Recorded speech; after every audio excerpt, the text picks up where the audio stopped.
जय श्री राम दोस्तों, स्वागत है आपका शिव पुराण विद्वेश्वर संहिता चौथे अध्याय में।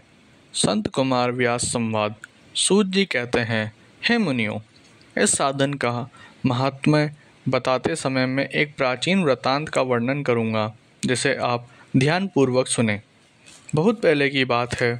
पराशर मुनि के पुत्र मेरे गुरु व्यासदेव जी सरस्वती नदी के तट पर तपस्या कर रहे थे।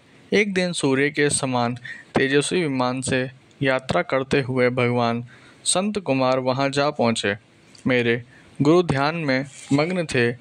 जागने पर अपने समान संत कुमार जी को देखकर वे बड़े तेजी से उठे और उनके चरणों का स्पर्श कर उन्हें अधैर्य देकर योग्य आसन पर विराजमान किया।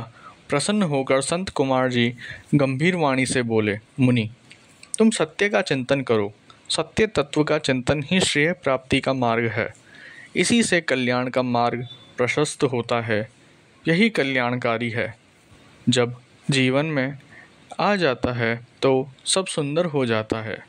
सत्य का अर्थ है सदैव रहने वाला। इस काल का कोई प्रभाव नहीं पड़ता। यह सदा एक समान रहता है। संत कुमार जी ने महर्षि व्यास को आगे समझाते हुए कहा, महर्षि, सत्य पदार्थ भगवान शिव ही हैं। भगवान शंकर का श्रवण, कीर्तन और मनन ही उन्हें प्राप्त करने के सर्वश्रेष्ठ साधन है। पूर्व काल में मैं दूसरे अनेकानेक साधनों के भ्रम में पड़ा घूमता हुआ तपस्या करने मंदराचल पर जा पहुंचा।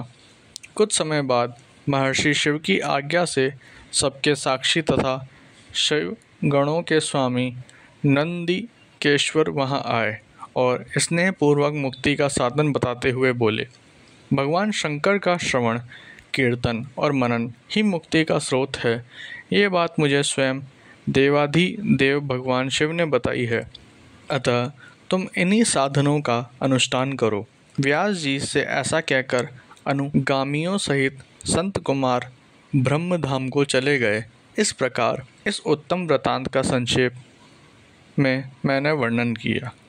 ऋषि बोले, सूत जी, आपने श्रवण, कीर्तन और मनन को मुक्ति का उपाय बताया है, किंतु जो मनुष्य इन तीनों साधनों में असमर्थ हो, वह मनुष्य कैसे मुक्त हो सकता है? किस कर्म के द्वारा बिना यत्न के ही मोक्ष मिल सकता है?